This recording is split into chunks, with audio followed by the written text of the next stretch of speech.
Hey, what's going on? Welcome back to Move with Joe. Today we're going to be talking about the shoulder joint. And my first question for you is actually, where does the shoulder joint begin? So just take a moment to think about that and just point out where you think your shoulder joint is.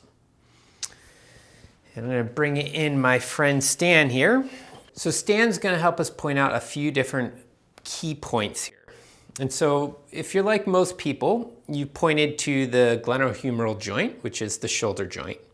But it's really not that simple. Almost none of our movements happen from a single joint, and the shoulder joint is no different. You can also think of it from both a skeletal perspective as well as a muscular perspective. And so when you think about the muscles that move the joint, we have a superficial and deep front arm line. And the muscles in the front actually start all the way midline at the sternum here. So your pectoralis major attaches on the clavicle, the sternum, and the costal cartilage, and then attaches into the humerus. As well as in the deeper line, pec minor attaches from the ribs 3 through 5 into the coracoid process, and then it goes down into the arm. In the back, the same thing. So the back of the shoulder, you have your trapezius, which attaches up at the occipital ridge here into the spine of the scapula, and then it feeds into the deltoid and goes into the superficial back arm line. And then you have the deep back arm line, so levator scapulae, which attaches from the lateral neck into the spine of the scapula. You have infraspinatus, rhomboids, and they all feed into the deep arm line. So you can see that from both the front and the back, the musculature of the shoulder actually begins midline in the body. A couple other key points that create a healthy shoulder.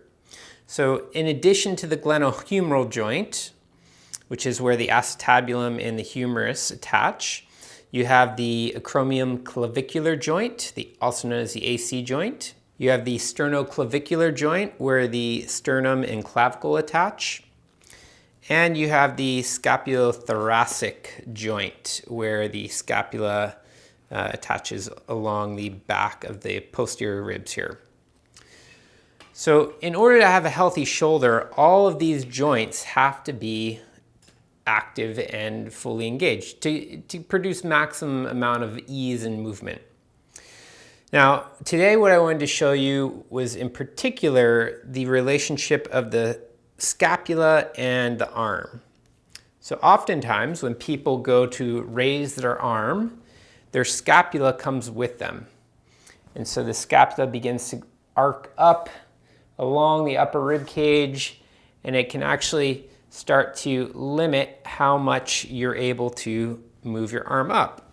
And if I show you here on Stan, move him a little bit closer.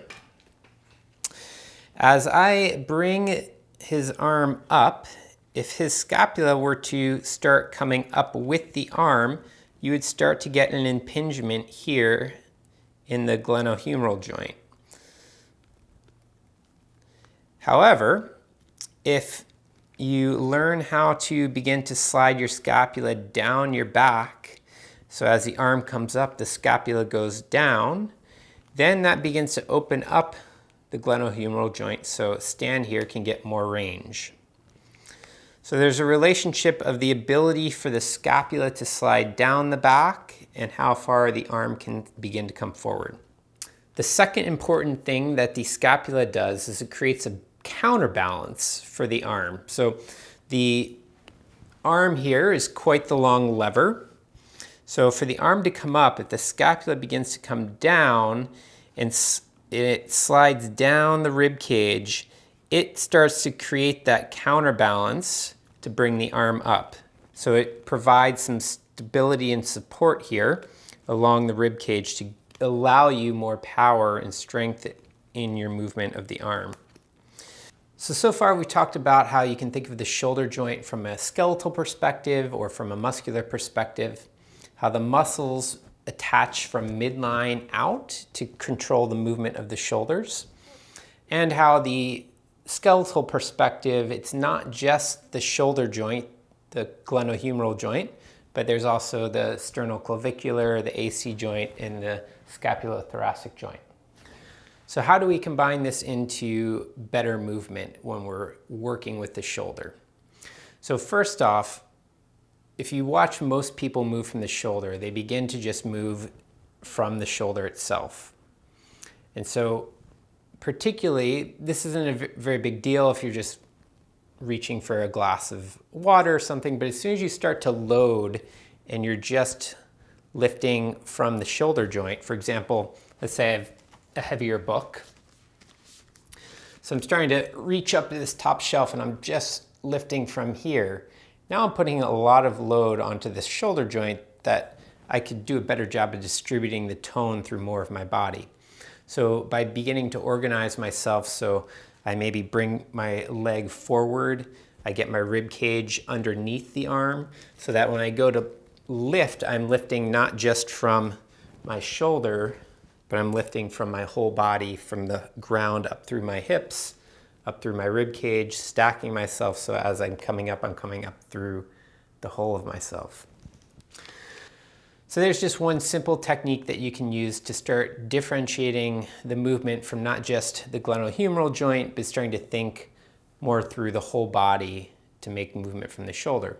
All right, so I wanted to leave you with just one little movement exercise that you can do to help start developing some more shoulder mobility and awareness of the capacity of the different joints that contribute to make up good shoulder movement.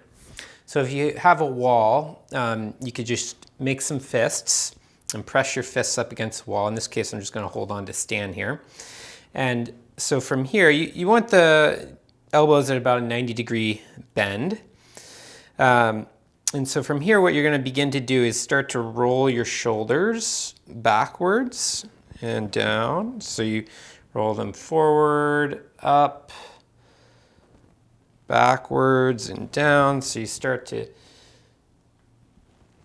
get this big circular movement through the shoulders.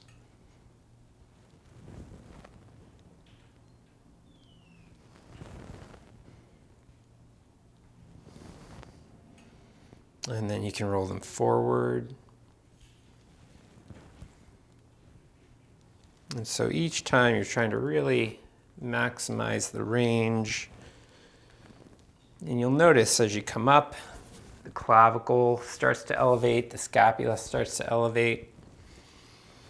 As you start coming forward, the scapula slides forward, the clavicle moves forward. As you come down, you start to depress the clavicle and the scapula. So we're starting to really move not only the shoulder joint, but all this other tissue and the joints around the shoulder.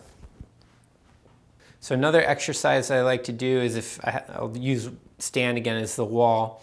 So stand right next to the wall, shoulder to pretty much touching the wall. And I'll just start with a straight arm, keep the elbow locked out, and begin to bring the arm up and over. And then you can slide it back. And so you're just creating this nice big arc up and through the whole arm. And you can go backwards a number of times. And so you'll see as I come through here, my hand switches through, and then you can go the other way.